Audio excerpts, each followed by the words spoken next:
dia, som l'Helena i Nari i estem avui aquí per fer el nostre projecte sobre la geosfera en una botella.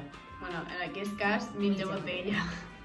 I aquí tenim els materials necessaris per fer-ho. Que són pedres, colorant, però no és necessari, taps de botella, alcohol, una botella, oli i aigua.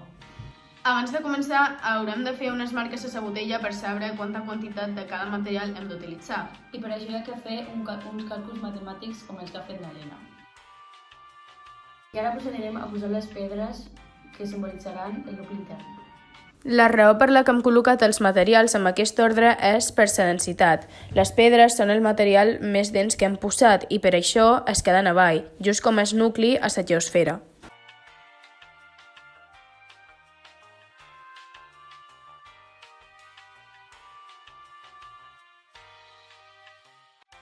Ara farem el mantell intern amb oli. El colorante se disuelve mejor en aceite caliente. Bueno, després del nostre experiment fallit hem comprovat que l'oli no es pot colorar, així que anem a posar l'oli però sense colorar.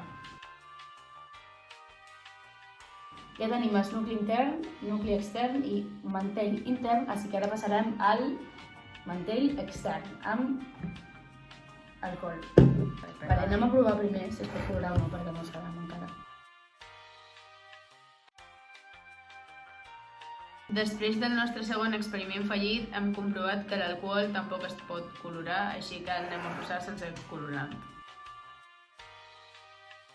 Com a últim pas, posarem taps de botella com s'escorça.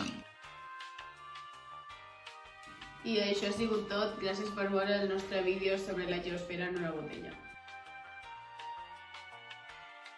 I per això hi ha que fer uns càlculs matemàtics. Di com els que ha fet l'Helena i és càlculs, no càlculs.